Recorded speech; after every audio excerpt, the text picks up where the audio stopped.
Yo. Hello. Hello. Holly. Hello. Holly. Hi there. How's it Hi. going? Good. I can't even lie. That's a bull-faced lie. It is not good. I can't lie to you. I can lie to most people. I do Well, you're know I'm a lying good to the liar. world now. No, it's just you and me. Don't make me Okay. nervous. Dun dun dun. Good morning.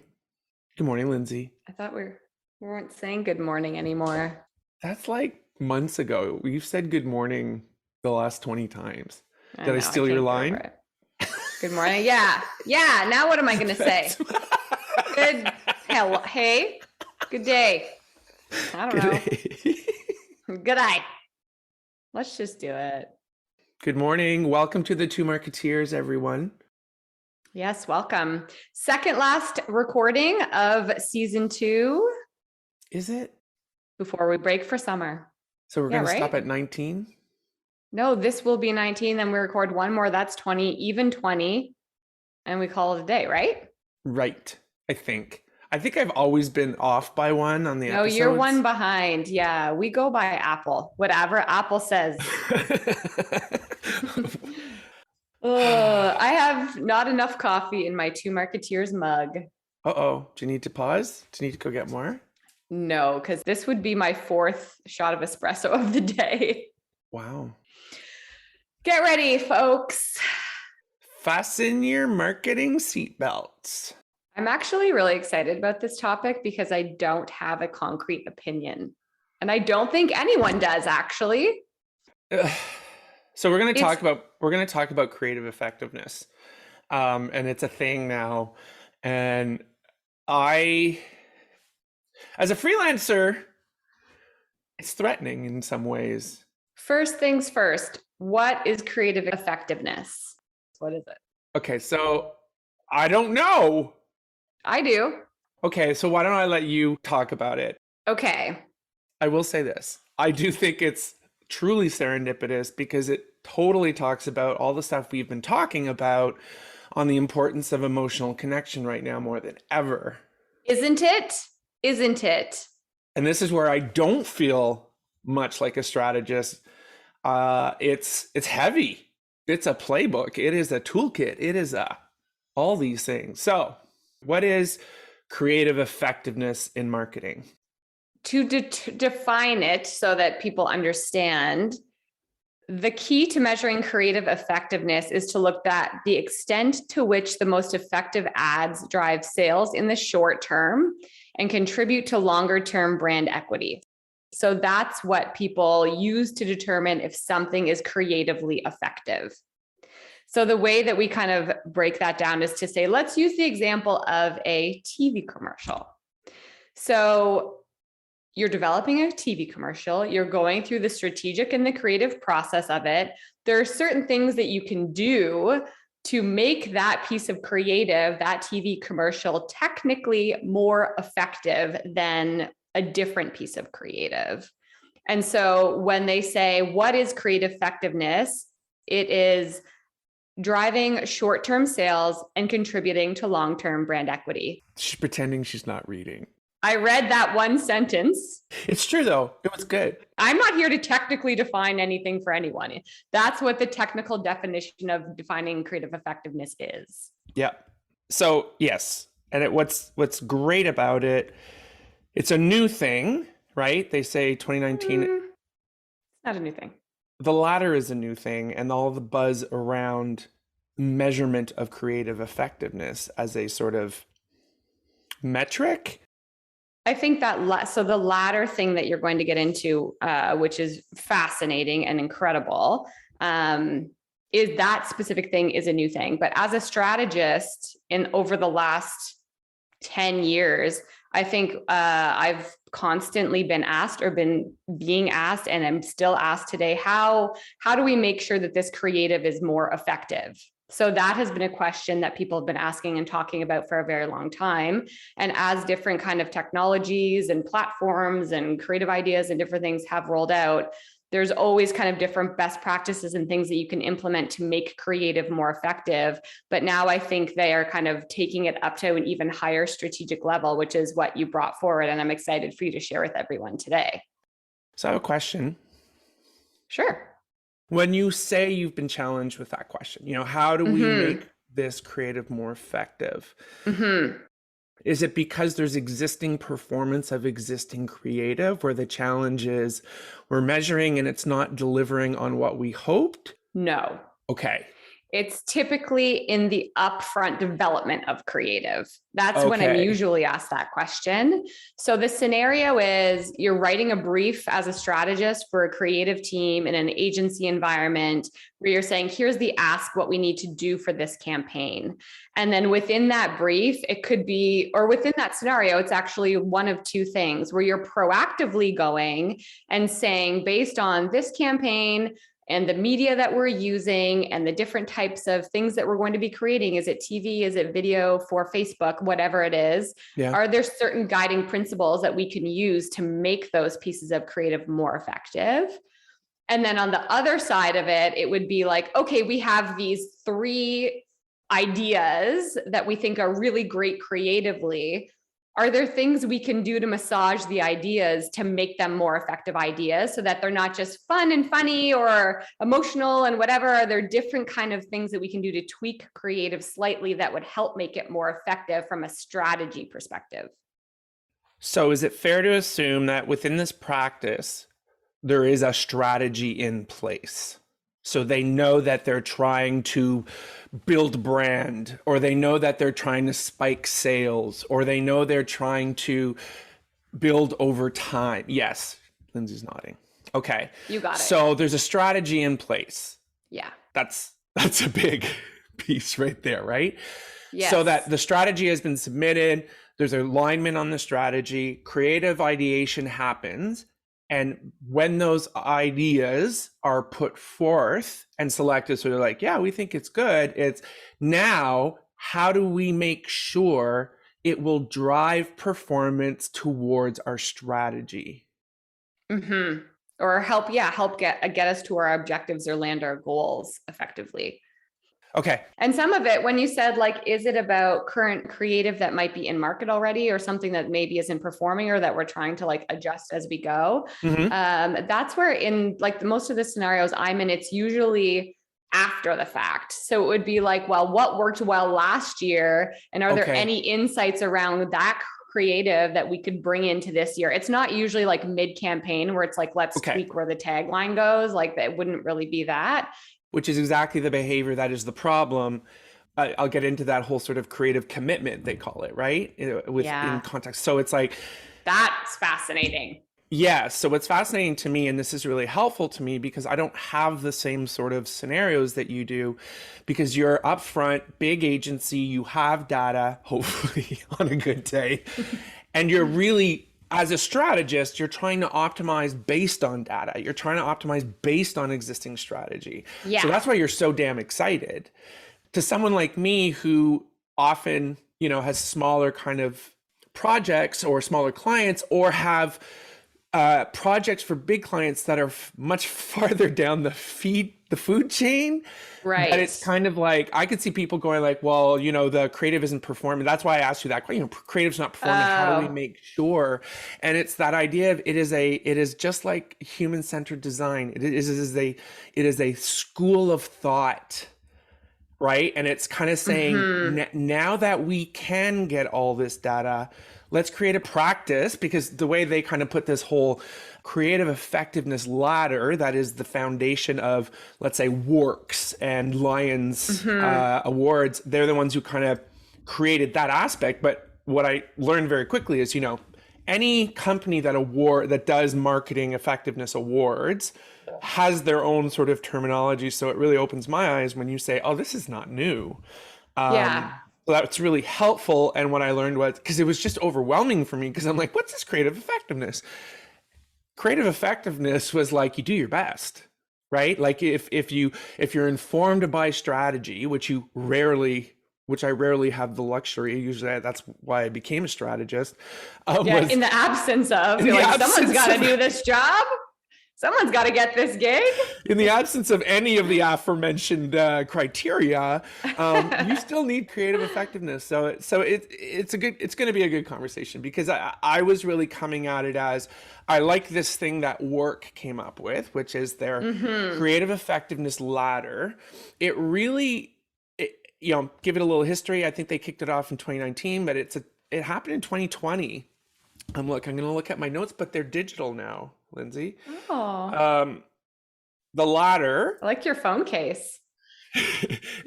Mine broke, so Simone had one she never used. I'm like, I'm okay with that. I like pink. I'm fine with pink. In 2020, marketing experts James Hurman and Peter Field, on behalf of the Cannes Lions. You might want to stop just because we can see part of your credit card number. Does that matter to you? Does it matter? Go ahead. I could use a call. You can start again. Maybe just take your credit card out of the back of your phone. Shopping spree. I gotta go. Go ahead, Sean. Could you say that again more slowly? Thanks. Okay. So this creative effectiveness ladder, creative effectiveness is something that WARC has been known to create awards around, and we found some early stuff when COVID first happened where they were really understanding new ways of effectiveness, new ways of measurement. And essentially in 2020, these two experts, James Hurman and Peter Field, worked with Cannes Lions and WARC to develop a framework on assessing how you measure creative effectiveness so that you can award creative effectiveness. So it was an interesting sort of, okay, listen to me. I sound like I know what I'm talking about, but I'm just making it up. They created this ladder, and it's really interesting. It's about, and I was like, oh my gosh, they're all specific drivers of success based on what marketing is to do in a particular circumstance. And on a timeline, which I loved. Did you see that? It's like this 0 to 3 months, this 3 to 6 months. And I was like, thank you. It really helps people understand how creative effectiveness is not only like a 1 month initiative. And what I kind of realized, took me a while, I did a lot of homework. Maybe that's why I'm in a bad mood. They looked at award winners over, I think it was like since 2011 or 2010. So they had a very rich or robust amount of data to see what might have been gut based, or performance based, but that's not necessarily what the goal was, because we weren't there yet. Right. What's great about this is it's based on awarded global campaigns. Each level, there are 6, have very specific measures that says how you measure the effectiveness going into it is to do things like, I'll say it's the boring stuff. It's the stuff that really gets Lindsay going, but it's like really— I was going to say it's my favorite. It's really scientific about, can I do the 6 of what the 6 are? And then we'll just talk about them. Yeah, tell people about what this is. So it's basically a 6-stage ladder that identifies what the goal or objectives would be for a campaign. And as you go up the ladder, the way I'd put it is the value increases. The higher on the ladder that you meet performance, the higher marketing has created value. Yeah, the things at the top of the ladder are higher value than those at the bottom. Right. Like, is your brand, what they say is it an enduring icon? And how did you get there? And it's not based on a 3-month campaign. It's actually, that's measured over 3 years. So also, as you go up the ladder, there's longer timelines of, you can't measure this in 3 months. This you can. And what's important about each of these 6 levels is it's how you use creativity to boost their performance. That turns art to science. I knew, she's nodding. Strategy. Lindsay and I are always talking about, she's the science and the art. It's why we work so now well together. I think we're both. I think we're both. Yes, absolutely. That's the beauty of it, is we each come from and stand very clearly on one side of the line that respectfully says, would you mind if I step over? And you say, of course. Please. We both do it, and we both fill those gaps, which is what true collaboration is about, right? So you have to be really good at one thing. And once you're good at that thing, you need to know that you impart in others the ability to be creative in your way and vice versa. So number one on the creative effectiveness ladder is influential ideas. Influential ideas uses creativity to maximize engagement and sharing, resulting in the work overachieving on metrics and media efficiency. So that's just like, that's marketing 101, right? What were the measures? Typical measures in any kind of creative campaign would be engagement, sharing, especially now with social media. And those are the kind of things you would have set in place as an agency, but even some of the small work we do, and they can be very basic, but they need to know that their investment has performance numbers to validate how it's done. The kind of things that you capitalize on to really boost that. So when Lindsay is asked the question, is this creative going to perform to its greatest ability? Typically, and based on their research, they found that capitalizing on a major moment, taking the side of the consumer, and fighting against injustice are all successful strategies to unlock culture. Culture first. I mean, that's just what we try and do, right? That's the understanding where there's a tension, a cultural tension, and making that connection that's emotional. Yeah. And I think one of the big things that are kind of in combination, I think, with creative effectiveness are those things like, is it distinctive or does it draw attention? So like in the moment, like you say, if it's an injustice, perhaps that aligns with your brand that you're leaning into for sure.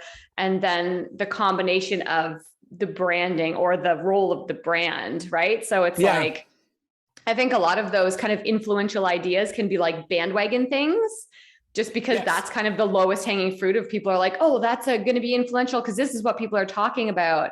The magic is where it aligns really heavily to the brand, and that combination is taking place.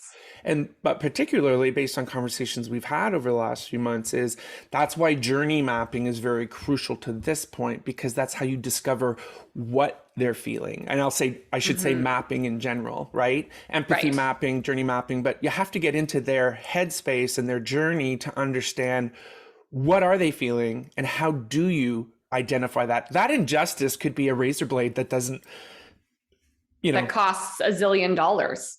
We say injustice, but it's that idea, same thing. It's a scale of emotions that can be as, impactful as the, what is it called? Clean your feed, detox your feed from the Dove episode last week, to something as simple as think of Viagra, right? Think of that great commercial where it was touching into a point of, everything's good, but it's not, because there's one thing you have a problem with, and look what could happen if you overcame that problem.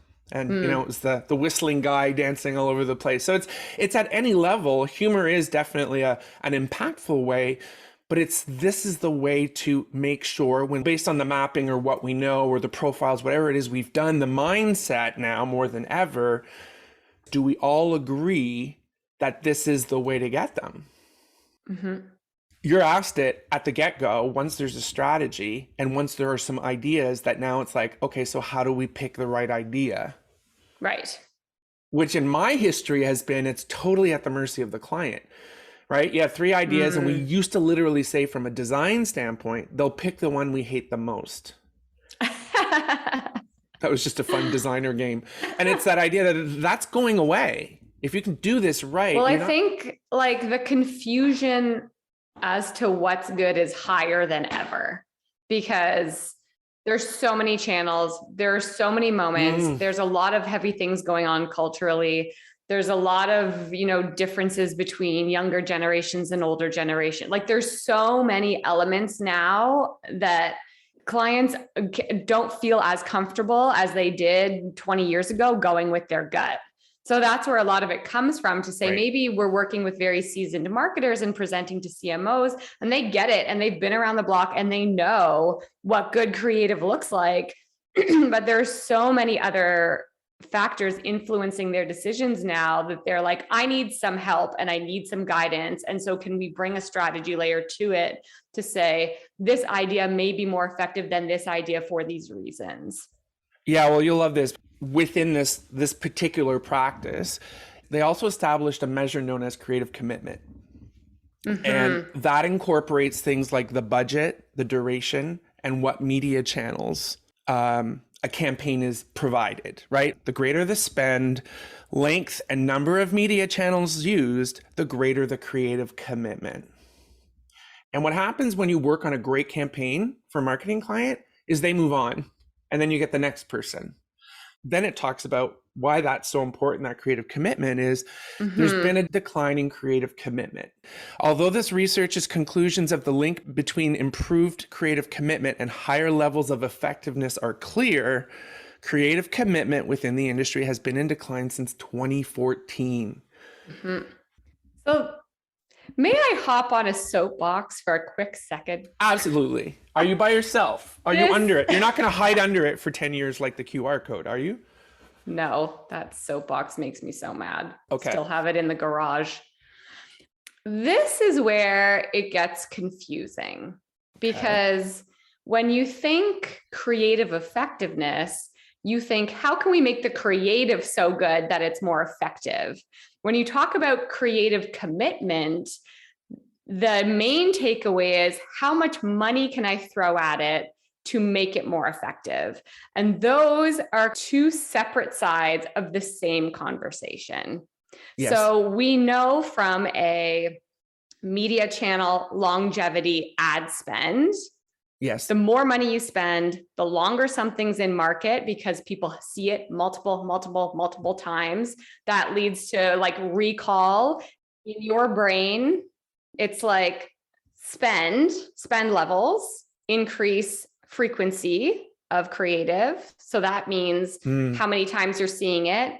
The amount that you see it drills the brand and the creative into your brain, which when you measure it later on to say, do people remember that ad? Did they choose that brand because of that ad? Did they spend more money with that brand because of the campaigns they've seen?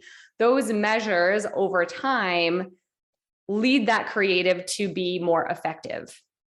And so spend and frequency are different than idea design, which I'm curious about your perspective on as well, because you have such experience in designing ideas. And so those, like from a strategy perspective, it's two different lenses, where in the upfront of an idea, you would say, how can we design this idea better to make it more effective?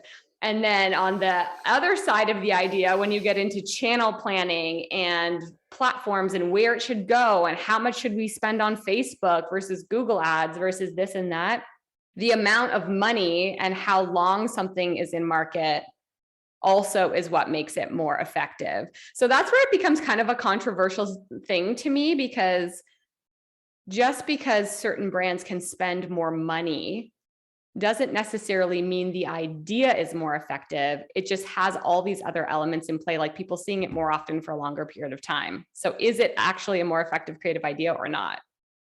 Huh? You know? Yeah, it's a loaded question. Okay. So when you're asked the question, how do we do this? We come from a history where it has always been as objective of a question as we think it can be. It becomes totally subjective. And it's going to be really hard for people to not load things like that with opinion, because we all want to think ourselves creative in what is assumed is the only creative aspect of a campaign. It's, where is that line drawn? Where does creative stop? And I think that's what I'm starting to figure out here is it takes a culture that understands that everyone, the challenge is it's just like human-centered design. It's like design thinking. Everyone is creative based on what they bring to the table. So creativity applies to the spend, to the investment. I'd rather say. Oof, just dropped my coffee.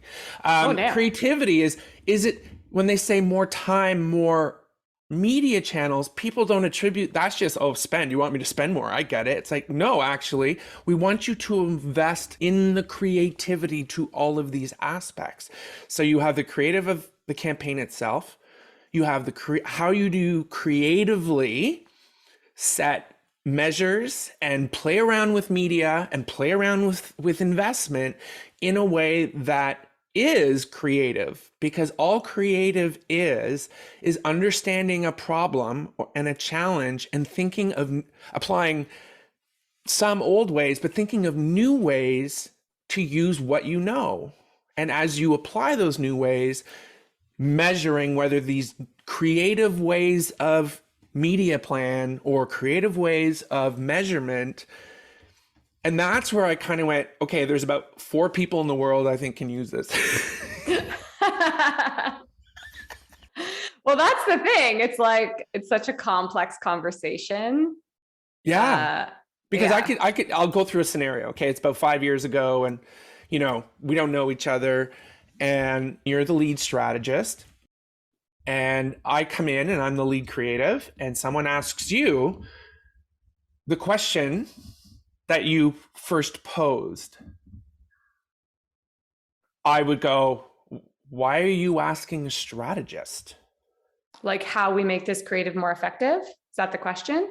Yeah, I'm just saying, I'm just trying to be like, this is the bigger problem is as long as you believe creative lives with it, like even the fact that it's called creative effectiveness, it's correct, but you can't ignore how creative has been perceived in the industry and continues to be, no more so by creatives. Right? Because I hate being the creative lead who then gets performance numbers and is asked the same question. Right. You have to become defensive. And it's that idea of all the pressure of the brilliant ideas and that sort of thing. It's just like, I think what I'm looking at this for, and it works very well with some client work I've done in healthcare, where it's this whole, what they're calling operational transformation, which is about change the groups, change the silos. Why is marketing, sales, customer service, why are all these silos? So it's just like, wow, I would love to take this creative effectiveness, because they have toolkits, and build an agency from scratch where it's like, wow, imagine how this has to start culturally, just like design thinking. And it marries very well with it, is we are all here to understand the best way to provide what we provide to the customer. That is why we're all here. Well, that's not exactly an agency scenario, is it? Well, I think what you're saying too is like creative effectiveness is everyone's job. It's as much a media agency's job as it is a creative's job. Yeah. Which, I mean, I think back in the day, a lot of creatives might have been like, pause off my job. But now I feel like a lot of creatives are so open to partnership to say like, how do we make this more effective? Like we're all looking at the landscape and budgets and platforms and like, what do we do? Because and like you say, they don't want to be asked the question at the end of the day of why didn't this creative break through, when they may not be the only one responsible for the answer to that question. Do you think? Right? Yeah. And I guess, is, you tell me, are you encountering that, right? Like at the higher up on the food chain, are you encountering that sort of culture? And I've got to believe if they're asking you that question, that is, how do we make sure we do this? You are encountering it. Yeah, definitely. If I asked you to like percentage of the work that you get to do that versus a percentage of the work that's like, fix this problem. I mean, I'm probably asked the question 25% of the time by progressive marketers, but I would say that I have had to answer that question and defend strategy for so long that now it's a proactive choice to bring it forward first, because unfortunately, a lot of media agencies too, I find, are in kind of a rinse and repeat relationship with clients where they're like, well, we spent this last year, and so we'll do this year, and all that kind of stuff, to say, would they be able to deliver better results as well? And so I think it's just nice to be able to bring some of that thinking forward proactively. I think people appreciate it. So that's what you do, though. You bring your thinking forward proactively. Right. Okay. But you feel there's a safe space when you do that. So that's good. I mean, this is going to be a bad thing to say. I kind of don't care if it's a safe space or not, because I feel that I need to defend the answer to the question before I'm asked. That's just because you have integrity. That's integrity. It's my responsibility to myself. If I'm going to continue to be as that is where your hopefully value good lies. at my job, that's what I feel I have to do. Yeah. It's that idea of P&G's integrity value, where we always try and do the right thing. Right. Interesting. Okay. Well, that was awesome. And we only touched on the first one, but I think I could quickly go through it. I'm not going to go through it the second. So first we talk about influential idea. Then we have behavior breakthroughs. And this is when I really started getting interested. They use creativity to change the purchase behavior of customers, or to change other forms of behavior relevant to the success of the brand. That's a big challenge, especially in B2B. Mm-hmm. B2B is just off the charts right now, but that's where I encounter, because I get to work with some of the users. I get to work with some of the intended buyers, that sort of thing. You see resistance and you understand, and the things that are barriers are not something that the technology, which often what my client is, it's not something that the technology will solve, right? So it's behavioral. It is, once again, how do you touch that thing that is the barrier that we don't understand because it's emotion based? And that's what I'd say your standard consumer marketing does very well when done right. You have to understand the behavior. You have to understand what fuels that behavior, and you have to understand what those barriers are. Mm-hmm. And you might not like to hear them because they may go beyond what's easy. You can't just tell them to do what they're not doing. You have to do it in a very careful way. So it was really, really interesting. And I love that one. But wait, that's also my favorite.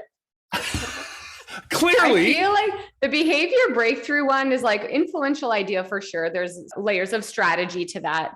Yeah. But behavior change is the one where it's like, what are we trying to get them to do? And when I first started in strategy jobs or roles and partnering with creative, they would themselves be asked, well, what are we trying to get people to do? And they'd be like, do you know what we're trying to get people to do? And I'd be like, I do know what we're trying to get people to do. It's like, you need to study the behavior in advance and figure out the two from this thing to this thing. Like, what are we trying to get that shift to take place? And how do we actually measure that they did shift behavior? Mm-hmm. That's the biggest one where a strategy really starts to come into play for me along this ladder. And then it just increases from there. Yeah. That's for sure. Sales spikes. So that's next, number 3, sales spikes. Use creativity to create short-term temporary growth in sales, market share, profitability for a brand. Again, that could be a business need, right? Mm-hmm. But notice that's not number 1. No. Right? Well, it's that thing about the 3 levels of marketing value. As I've used this for years, it's not mine, but the base is campaign based, right? Mm-hmm. Like it gives you the lowest level of return. So it's so funny how everyone just loves that, but it doesn't give you great return on your investment. But the marketing, as we talk about, we love to award ourselves. Then there's sales enablement is the next level where marketing provides more value. It is literally about driving sales, and you can measure that. So that's where that is a level higher. And then the highest value contribution or creation of value from marketing is creating value, where marketing actually boosts the value and on its own. So that's where I like sales spikes, because it's like, well, again, and that would be quite common. So they just talk about success strategies include big tactics to achieve large results in building creative sales promotions, right? It's very promotion based. It could be experiential. They talk about experiential. It boosts sales for specific times, and the return on investment can be quite high. And again, spike though, not sustained. Then you've got brand builders, right? So they use creativity to improve the fundamental measures of brand health. I'm guessing that's your second favorite. Mm-hmm. You guess correctly. Tapping into existing brand strengths and championing the consumer to solidify a bond with the brand are successful strategies to do this. Which happens 6 months plus, right? That's what they say. 6 months plus. Right. Yes. You feel free to jump in on any of the timeframes, because it's like, this is something you don't measure brand building in 3 months.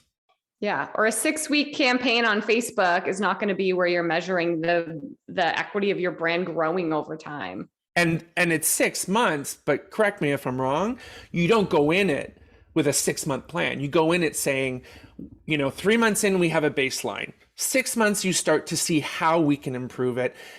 And you don't stop there. Mm-hmm. And it's, as you'll see now, it's that idea of the creative commitment. Longevity.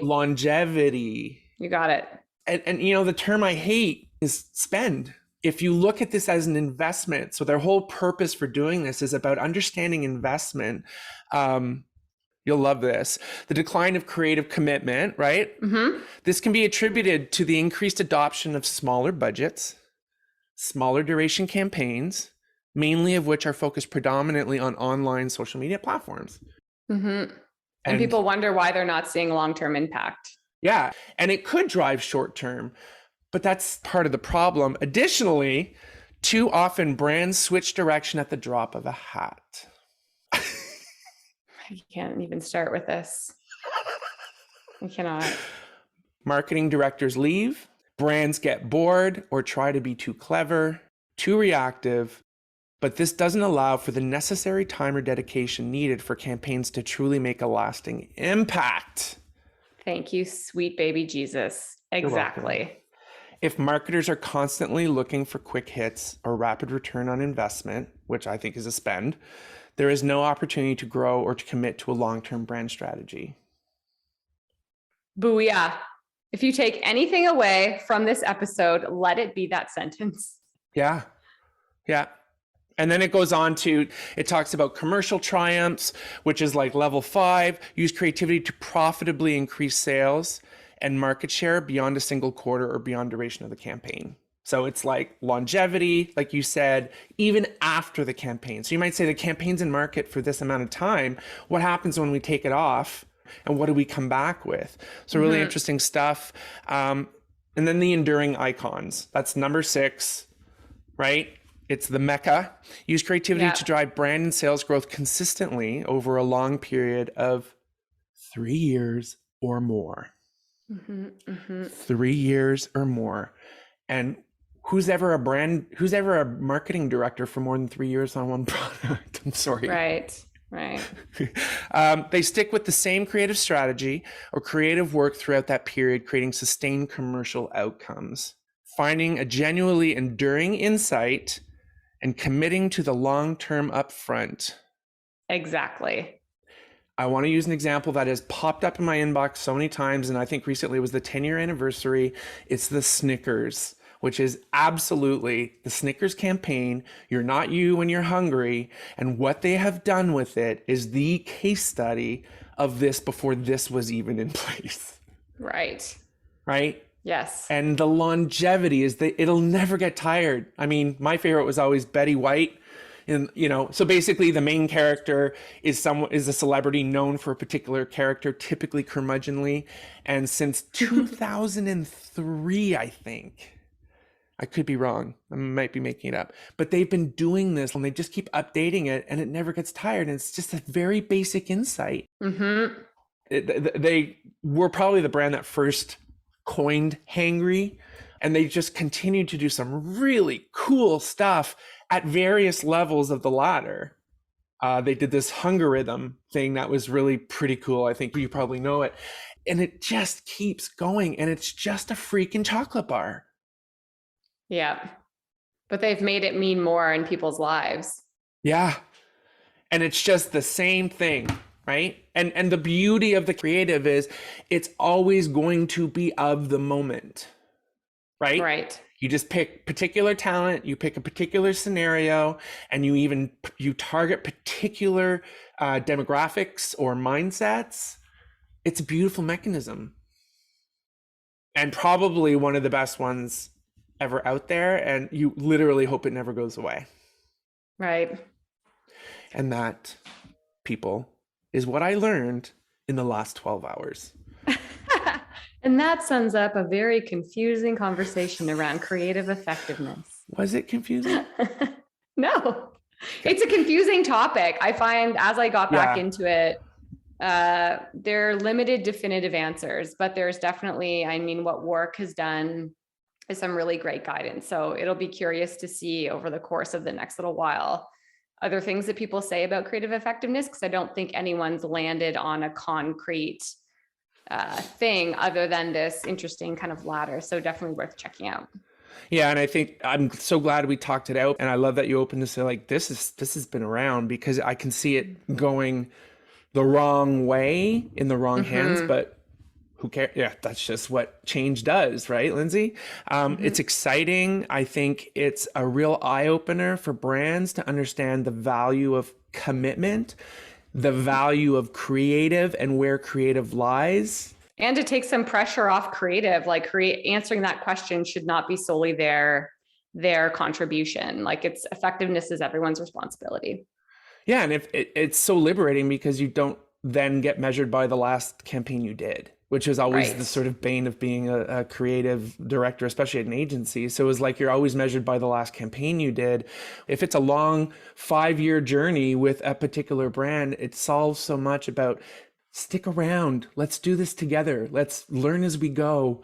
That whole collaboration episode we talked about, this is exactly a perfect marriage of you take design thinking and human-centered design, you take collaboration as a culture, and you take creative effectiveness as a practice. It could really change the marketing industry.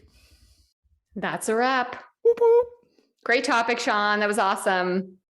Thank you, Lindsay, for your incredible insight and expertise.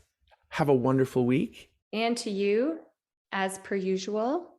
And goodbye, marketeers. We'll talk to you soon. Bye, everyone. Thanks for listening. We hope you enjoyed it. New episodes launch every 2 weeks, so be sure to subscribe to the Two Marketeers podcast wherever you like to listen. Or go to the twomarketeers.ca and connect with us. That's the twomarketeers.ca. Spell it out. We are everywhere. The Two Marketeers podcast. This podcast is over.